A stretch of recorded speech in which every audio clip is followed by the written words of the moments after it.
امت جو محمد صلی اللہ علیہ وسلم کے فاقوں سے بنی ہے، یہ مرتد ہوتی رہی، یہ کلمہ بغیر مرتی رہی، اور یہ دنیا سے بغیر نماز جنازہ کے جاتی رہی۔ کتنے ہیں جنہیں جلا دیا جاتا ہے مسلمانوں کو، کتنے ہیں جو نماز سے محروم ہیں، کتنے مسلمان مرنے والے ایسے ہیں جو غسل سے اور کفن سے محروم ہیں۔ صرف خدا کی قسم وجہ صرف یہ ہے کہ مسلمان نے مال کمانے کو، اپنے گھر میں بیٹھ کر عبادت کرنے کو، اپنے ذکر و تلاوت کو کام سمجھا، اللہ کے راستے میں پھرنے کو کام نہیں سمجھا۔ خدا کی قسم، پھر خدا کی قسم، دنیا میں جتنا ارتداد ہے وہ صرف دعوت کی محنت کو چھوڑنے کی وجہ سے ہے، اور کوئی وجہ نہیں ہے۔ دین کے سارے شعبے اپنی جگہ قائم ہیں، لیکن امت اس ارتداد سے بچ نہیں سکتی۔ جب تک مسلمان دعوت کی نسبت پر صحابہ کی طرح دین کو لے کر حرکت میں نہ آئے، اس وقت تک امت اس ارتداد سے بچ نہیں سکتی۔ ان سارے شعبوں کی ضرورت ہے ان کے لیے جن میں علم کی طلب ہے، یہ سارے شعبے ان کے لیے ہیں جن میں دین کی طلب ہے۔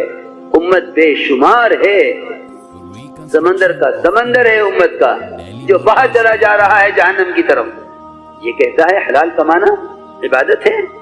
موسیٰ فرماتے تھے جو امت مرتد ہو رہی ہو، حلال کمانا جرم ہے، اللہ پوچھیں گے تیرے سے، تو خوش نہ ہو کہ میں حلال کما کے بچوں کو پال رہا ہوں، خوش نہ ہو، اللہ تجھ سے حساب لیں گے اس کا کہ میرے نبی کی امت جو میرے نبی کے فاقوں سے بنی تھی وہ مرتد ہو رہی تھی، تو گھر بیٹھ کر کمانے کو سمجھ رہا تھا کہ یہ دین ہے۔ اللہ پوچھیں گے تجھ سے قیامت میں۔ ایسا نہیں ہے کہ حلال کمانے والے کو یوں ہی انبیاء اور شہداء کے ساتھ شامل کر دیں گے، ایسا نہیں ہے۔ صحابہ کرام نے اس دین کی محنت کے مقابلے میں حلال کمانے کو ہمیشہ جرم سمجھا ہے۔ آپ ذرا سر اٹھا کے دیکھو، ذرا ٹھنڈے دماغ سے پڑھو صحابہ کو، پتہ چلے گا کہ دعوت کی نقل و حرکت کے لیے صحابہ نے کیا کیا ہے۔ یہ سمجھتے ہیں کہ کافروں کو سے مقابلے کے لیے نکلا کرتے تھے، ہرگز غلط بات ہے۔ وہ کوئی وقتی تقاضا کبھی ہوا ہے، ورنہ صحابہ کا خروج امت کو جہنم سے بچانے کے لیے، صحابہ کا نکلنا امت کو علم پہنچانے کے لیے، صحابہ کا نکلنا امت کو ہدایت پر لانے کے لیے ہوتا تھا۔ وہ میدان قتال میں بھی دعوت کو نہیں چھوڑتے تھے کہ اب بھی یہ مان جائیں اور اسلام پر آ جائیں۔ یہ تو انتہائی تنگ ذہنی اور انتہائی ناسمجھی کی بات ہے کہ صحابہ کی نقل و حرکت کو محض قتال پر محمول کیا جاوے، یہ تو بہت تنگ نظری کی بات ہے۔ ورنہ اصل مقصد یہ تھا خروج و نقل و حرکت کا کہ ایک آدمی کو سمجھ میں نہیں آتا کہ اتنے علم کو کیا کروں، اور ایک آدمی ایسا ہے کہ اس کو کلمہ لا الہ الا اللہ کے الفاظ کی بھی خبر نہیں ہے، وہ دنیا سے جا رہا ہے، اس کو کلمے کے الفاظ کی بھی خبر نہیں ہے۔ امت کی یہ نقل و حرکت اس لیے تھی تاکہ اس اختلاط سے علم جاہلوں میں آوے، ایمان ان لوگوں میں پہنچے جو ایمان کے بغیر دنیا سے جا رہے ہیں۔ یہ تھی اصل بات۔ اس لیے میں عرض کر رہا کہ جتنے اس وقت نہیں نکل رہے ہیں، واپس جا رہے ہیں اپنے گھروں کو، یہ روتے ہوئے جائیں، استغفار کرتے ہوئے جائیں، تو امید کی جا سکتی ہے کہ اللہ ان کے اس غم اور ان کے استغفار سے اللہ انہیں آگے کام کے لیے قبول کر لے، ورنہ اللہ کی ذات بہت مستغنی ہے۔ اللہ نے تو خود چنے ہوئے صحابہ کے بارے میں کہہ دیا اگر تم یہ کام نہیں کرو گے ہم دوسروں کو لائیں گے، تمہیں ہٹائیں گے، ان تتولوا یستبدل قوما غیرکم، صحابہ کے بارے میں کہہ دیا اللہ نے۔ حالانکہ اللہ نے منتخب کیا ہے ان صحابہ کو آپ کی صحبت کے لیے اور آپ کی نصرت کے لیے۔ اللہ یہ فرما رہے ہیں کہ اگر تم بھی یہ کام چھوڑ دو گے، یہ کام نہیں کرو گے اور نبی کی مدد نہیں کرو گے اس کام میں، اور دعوت اللہ کو چھوڑ دو گے، تو ہم تمہیں ہٹا کر دوسروں کو لائیں گے۔ یہ اللہ صحابہ سے فرما رہے ہیں۔ اس لیے پورا مجمع اس پر استغفار کرے، اے اللہ ہمارا جرم ہے یہ، ہمارا گناہ ہے یہ، اور ہمارے پاس کوئی عذر نہیں ہے پیش کرنے کو کہ ہم نے اس کام کو کام نہ بنایا۔ اور تیرے راستے کی وہ نقل و حرکت جس پر تو نے انبیاء کو بھیجا ہے، جس پر تو نے صحابہ کو جمایا تھا، اے اللہ ہم نے اس کام کو چھوڑا ہے، یہ ہمارا سب سے بڑا جرم عظیم ہے۔ مولانا صاحب رحمۃ اللہ علیہ کی کوئی دعا ایسی نہیں جس میں حضرت نے اللہ سے رو کر اس پر استغفار نہ کیا ہو کہ اللہ ہم سے سب سے بڑا جرم یہ ہوا کہ ہم نے دعوت اللہ کو چھوڑا ہے۔ حضرت کے مولانا صاحب کی دعا میں ہے، مولانا صاحب کی دعا میں ہے یہ جملہ کہ ہمارا سب سے بڑا جرم یہ ہے کہ ہم نے دعوت کے کام کو چھوڑا ہے، یہ ہمارا سب سے بڑا جرم ہے۔ اس زمانے میں امت اس کام سے جاہل اور ناواقف ہو کر یہاں تک پہنچ چکی ہے کہ سمجھتے ہیں کہ اس راستے میں پھرنا تو ایک مباح چیز ہے، کرو ٹھیک ہے، نہ کرو تو کوئی بات نہیں۔ ہر زمانے میں کوئی نہ کوئی کام دین کا ہوا ہے، یہ بھی زمانے کا کام ہے۔ جی ہاں، یہ نہ جاننے والوں کی باتیں ہیں جو اس کام کے مقاصد سے اور جو صحابہ کرام کی اس لیے کہ کام کو سمجھنے کے لیے وہاں علیہ صاحب کے ملفوظات، وہاں صاحب کے بیانات، اس سے اوپر صحابہ کی نقل و حرکت کے واقعات، ان کا پڑھنا انتہائی ضروری ہے کام کو سمجھنے کے لیے، ورنہ خروج اور نقل و حرکت کو یہ کہہ کر چھوڑ دیا جائے گا کہ اس زمانے بعد کے پہنچانے کے ذرائع نہیں تھے، اب ذرائع ہیں، لہذا اس کی ضرورت نہیں ہے۔ سنو غور سے، خود فرماتے ہیں عمر رضی اللہ تعالیٰ عنہ، اگر دنیا میں 3 کام نہ ہوتے، پہلا کام اللہ کے راستے میں پھرنا، جسے لوگ کہتے ہیں یہ کوئی کام نہیں ہے، حضرت فرماتے ہیں کہ یہ کام نہ ہوتا میں دنیا میں رہنا پسند نہ کرتا۔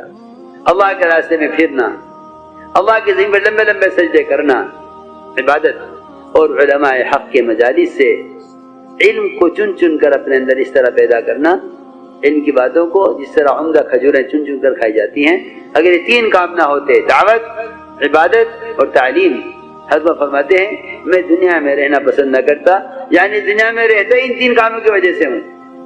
اس لیے عرض کرا جتنے واپس جا رہے ہیں یہ استغفار کرتے ہوئے جائیں اور یہ عزم کریں کہ اپنی مسجدوں کو ان اعمال پر جو بتایا گیا ہے اور اپنے گھروں کے اندر بھی یہ اعمال دعوت قائم کریں گے۔ تعلیم گھر کی بھی ہے، جس میں قرآن کی تصحیح کا حلقہ سب سے بنیادی عمل، سب سے پرانا عمل، ہجرت سے پہلے کا عمل، حضرت عمر کی کہ ہدایت پر آنے کا ذریعہ گھر کی تعلیم میں قرآن کی تصحیح کا حلقہ، گھر کی تعلیم میں قرآن کو صحیح کرنے کا حلقہ حضرت عمر کی ہدایت پر آنے کا ذریعہ ہے، وہ بھی اس دن جس دن محمد صلی اللہ علیہ وسلم کو قتل کرنے کے لیے جا رہے تھے کہ میں آج قصہ نمٹا کر آتا ہوں۔ وہاں پہنچے بہن کے گھر میں، وہاں کیا ہو رہا تھا؟ وہاں ایسا نہیں تھا کہ الگ الگ بیٹھے لوگ تلاوت کر رہے ہوں، نہیں، حلقہ لگا ہوا تھا۔ یہ حلقے کا ہی اثر ہے۔ حلقے کو ملائکہ گھیرتے ہیں اپنے پروں سے، ان پروں میں داخل ہونے والا عمر جیسا ضدی آدمی اسلام کے بارے میں، وہاں پہنچ کر عمر نے فرمایا کہ میں اسلام قبول کرنا چاہتا ہوں، مجھے دکھا تم کیا پڑھ رہے تھے۔ جس کا اندر کا تقاضا یہ ہو نعوذ باللہ کہ میں آپ کو قتل کر کے اس اسلام کی بنیاد کو ختم کر دیتا ہوں، جس کا ارادہ یہ تھا وہ قرآن کے حلقے سے اسلام کا طالب بن کر جا رہا ہے آپ کی خدمت میں۔ سوچو تو صحیح کہ کیا قرآن کے حلقے کا اثر ہوگا۔ اس لیے ان اعمال کو اعمال صحابہ یقین کرو۔ روزانہ گھر کے مرد کو چاہیے گھر میں عورتوں کو لے کر بیٹھے اور اجتماعی حلقہ لگائے قرآن کا، اور ایک سے ایک آیت پڑھوائے، ایک آیت صحیح کرائے، انہیں روزانہ قرآن کی مشق کرائے، پھر کتابی تعلیم ہو، اس کے بعد 6 نمبر کا مذاکرہ ہو، اللہ کے راستے میں نکلنے کے لیے عورتوں کی تشکیل ہو۔ حضور اکرم صلی اللہ علیہ وسلم نے حرام بنت ملحان کو آپ نے خود فرمایا کہ حرام تم اس جماعت میں شامل ہو جو جماعت سمندر پار جائے گی سفر کر کے۔ حرام نے کہا اگلی جماعت میں نام لکھ دیجئے، اس جماعت میں تو میرا ہو گیا جانا۔ فرمایا اگلی جماعت میں کیسے جا سکو گی جب پہلی جماعت میں نکل کے تمہاری وفات ہو جائے گی۔ یہ بھی عورتوں کے جذبات بنائے۔ یہ تو یوں سوچے مہربانی ان تو گھر میں رہنے دو، یہ تو گھر میں رہیں۔ ارے تیرے برابر کے گھر میں کسی عورت کو کلمہ یاد نہیں ہے، تیرے برابر کے گاؤں میں عورتوں کو نمازوں کی خبر نہیں ہے۔ فلاں ملک میں جا کے دیکھو لاکھوں گھر ملیں گے جس میں کوئی کلمہ لا الہ الا اللہ پڑھنے والا نہیں ہے۔ تو اپنی عورتوں کو لے کر نکل، خدا کی قسم ہر حال میں نکل۔ اگر تیرے دل میں ان عورتوں کو جہنم سے بچانے کا غم ہے تو تیری عورت رہے گی نہیں تیرے ساتھ اللہ کے راستے میں نکلے بغیر۔ اگر اس کا دل امت کی گمراہی کے غم سے خالی ہو چکا ہے تو پھر تمہیں اختیار ہے جس طرح چاہو جیو، جس طرح چاہو مرو۔ اگر تیری عورت کے دل میں غم ہے ساری دنیا کی عورتوں کو جہنم سے بچانے کا، یہ خود تقاضا کرے گی مجھے اللہ کے راستے میں نکلنا ہے، مجھے نکلنا ہے. اور عورتوں کے نکلنا انتہائی ضروری ہے، انتہائی ضروری ہے. شرائط اپنی جگہ یقینی ہیں، پردے کی پابندی ضروری ہے، محرم کی پابندی ضروری ہے، لیکن مستورات کا نکلنا مردوں سے بھی زیادہ ضروری ہے. اس لیے کہ مردوں کو تو مل جائے گا ماحول مساجد میں دین کی بات کے سننے کا، ان عورتوں کو تو ملے گا ہی نہیں جب تک مستورات کی عورتیں ان کے گھروں میں داخل نہیں ہوں گی، جب تک مستورات کی جماعتیں گھروں میں داخل نہیں ہوں گی.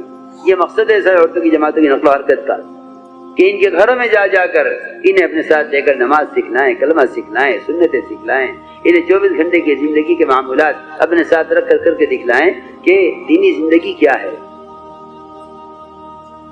دینی زندگی کیا ہے. تعلیم کا جو نبوت کا طریقہ ہے وہ خود تعلیم دینا ہے.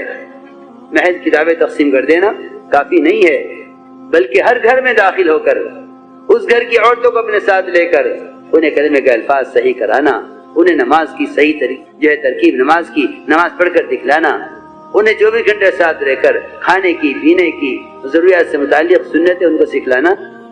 یہ کام، اس کام کے لیے عورتوں کی جماعتوں کی نقل و حرکت ہے. اس لیے عرض کر رہا ہوں تاکید سے کہ عورتوں کو اللہ کے راستے میں نکلنے کے لیے تیار کیا کرو. اور 5واں کام اگلے دن کا مشورہ، کہ کل کے لیے مشورے سے امور طے کرو گھر میں کہ بھئی کل تعلیم کون کرائے گی، شنبہ کا مذاکرہ کس کے ذمہ ہوگا، قرآن کا حلقہ کون لے گی. یہ کام تینوں کام مشورے سے طے کرو. اگر مشورہ نہیں ہے روزانہ گھر کا تو یہ اعمال کسی اہتمام سے ہوں گے نہیں، بلکہ اعمال ختم ہوتے رہیں گے، کیونکہ کسی پر کوئی ذمہ داری نہیں ہے. آپ دیکھ لیں گھر کی ذمہ داری ہے، بڑی بہو کھانا پکاوے گی، چھوٹی بہو روٹی بنا لے گی. ارے ہوتا ہے نہیں مشورہ؟ اور نہ ہو کہ مجھ سے تو کہا ہی نہیں تھا کسی نے، ارے روٹی لاؤ دسترخوان لگ گیا، مجھ سے تو کسی نے کہا ہی نہیں تھا سالن بنانے کو، مجھے کیا مطلب. عمل کا وقت، کھانے کا وقت آئے گا تمہیں کھانا تیار نہ ملے گا، کیونکہ تم نے مشورے سے کام ذمہ کیا نہیں کسی کے. وہ سوچ رہی وہ کر لے گی، وہ سوچ رہی وہ کر لے گی. عمل کا وقت آیا تو کسی کے پاس بھی کچھ نہیں ہے. تم گھر کے کام طے کرتے ہو نہیں ذمہ ایک دوسرے کے، تو پھر تمہیں کیا پریشانی ہے گھر میں مشورہ کرنے میں؟ بھائی تعلیم کس کے ذمہ ہوگی، قرآن کا حلقہ کس کے ذمہ ہوگا؟ اب بیٹھ جاؤ یوں کہ یہ تو نیا کام شروع ہو گیا تبلیغ میں. تیرے گھر کی ضروریات کا مشورہ ہوتا ہے، بچے کی شادی کا مشورہ ہوتا ہے، گھر میں بچے بالغ بڑے ہو گئے ایک منزل اور بڑھانے کا مشورہ ہوتا ہے، ہوتے ہی نہیں. بھینس خریدنے کا مشورہ ہوتا ہے، لے کے بیٹھا بیربانی کو کہ بھائی مجھے بڑا فکر ہے، ایک بھینس کافی نہیں ہوگی، ایک بھینس اور لے لو. ہاں بھائی بیٹے کو بلا لو، اس سے بھی رہ لے لو. گھر کی ضرورت کے سارے مشورے کرے گا. مگر جو اعمال دعوت ہیں اس کے لیے مشورہ کرنے کو سوچ رہا ہے کہ یہ تو کوئی نیا کام ہے. اس لیے 5 اعمال جو بتا رہا ہوں انہیں پابندی سے کرنا ہے. جس طرح کہا جائے اسی طرح کرو، اور جہاں ہو وہاں کرو. جی کہ اعمال دعوت براہ راست اعمال صحابہ ہیں، اعمال دعوت براہ راست اعمال نبوت ہیں، یہ تربیت کے لیے ہیں. اس طرح میں نے عرض کیا کہ اللہ کا دھیان جمع کر اللہ کا ذکر بھی کرو. افضل ذکر قرآن کی تلاوت ہے، اور یہ صبح شام کی تسبیحات، تیسرا کلمہ تجدید استغفار. اللہ کا دھیان جمع کر اللہ کا نام لو. اللہ کے دھیان کے بغیر ذکر کرنے سے سستی و غفلت پیدا ہوتی ہے. اللہ کا دھیان دلوں کے اندر جمانا ہوتا ہے دلوں کی غفلت کو توڑنے کے لیے، لیکن اگر ذکر بھی اللہ کے دھیان کے بغیر ہوگا تو یہ غفلت ختم نہ ہوگی. اس لیے اللہ کا دھیان جمانے کی پوری کوشش کرو. جب ذکر کرو زبان کو دل کے تابع کرو. اس طرح ان تسبیحات کا اہتمام کرنا ہے. قرآن کی تلاوت افضل ذکر ہے، تمام اذکار میں سب سے افضل ہے. قرآن کی تلاوت کو بنا معمول بنا لو کہ اللہ کی ذات سے نکلا ہوا کلام ہے. عثمان فرماتے تھے اگر تمہارے دل پاک ہوتے قرآن کی تلاوت سے پیٹ نہ بھرتا، اس لیے قرآن کی تلاوت کو اپنا معمول بنا لو. یہ ہیں وہ کام ہمارے عبادات جو اللہ سے متعلق ہیں. ایک بڑا شعبہ ہے جو مخلوق سے متعلق ہے، حقوق، پڑوسی کے حقوق، والدین کے حقوق، رشتہ داروں کے حقوق، عام مسلمانوں کے حقوق. ساری دنیا کے بسنے والے انسان، وہ میرا پڑوسی کوئی بھی ہے، کسی مذہب کا، کسی خیال کا ہے، اس کا مجھ پر کیا حق ہے، پڑوسی کا کیا حق ہے. فرماتے ہیں حضور اکرم صلی اللہ علیہ وسلم کہ جبرائیل مجھے پڑوسی کے بارے میں اتنی وصیت کرتے رہے، اتنی وصیت کرتے رہے، اتنی وصیت، اور اس کی پڑوسی کی کہ خیال رکھنے کی مجھے اتنی تاکید کرتے رہے کہ مجھے یقین ہونے لگا کہ اب یہ پڑوسی کو وارث بنا دیں گے، پڑوسی کو وارث بنا دیں گے کہ یہ مرے تو پڑوسی کو مال سے حصہ ملے۔ یہ کہتے ہیں آپ کہ جبرائیل مجھے وصیت کرتے رہے پڑوسی کے بارے میں، یہاں تک کہ میں یہ سمجھ گیا کہ یہ تو اب پڑوسی کو وارث بنا دیں گے، رشتہ داری ہو یا نہ ہو لیکن وراثت سے پڑوسی کو بھی حصہ ملے۔ اتنے پڑوسی کو حقوق بتلائے۔ ان حقوق کی ادائیگی کی مشق جو ہوگی اجنبی لوگوں کی خدمت کرنے سے ہوگی، اللہ کے راستے میں نکل کر جنہیں ہم جانتے نہیں پہچانتے نہیں ان کی خدمت کر رہے ہیں۔ خدمت سے دلوں میں تواضع پیدا ہوتی ہے، تواضع سے آدمی حق ادا کرتا ہے، تکبر سے آدمی حق مارتا ہے۔ جتنے حقوق مارے جا رہے ہیں دنیا میں صرف کبر کی وجہ سے، بادشاہ حق مارتے ہیں رعایا کا، حکومتیں حق مارتی ہیں پبلک کا، بڑے تاجر حق مارتے ہیں چھوٹے تاجروں کا، اس لیے کہ بڑائی سے تکبر آتا ہے اور تکبر سے آدمی چھوٹوں کا حق مارتا ہے۔ اصل بات یہ ہے اللہ کے راستے میں نکل کر خدمت کریں گے تو ہمارے اندر تواضع آئے گی۔ تواضع آتی ہے خدمت کرنے سے، بڑائی آتی ہے خدمت لینے سے۔ بلکہ ایک حدیث میں فرمایا حضور اکرم صلی اللہ علیہ وسلم نے کہ اللہ کا تعلق بندے سے، بندے کا تعلق اللہ سے اس وقت تک باقی رہے گا جب تک کہ دوسروں سے خدمت نہیں لے گا۔ اس لیے ہمیں چاہیے اپنی ضرورت خود پوری کریں اور دوسروں کے کام آئیں۔ ہمیں اللہ کے راستے میں نکل کر اس طرح مشق کرنی ہوگی اکرام کی،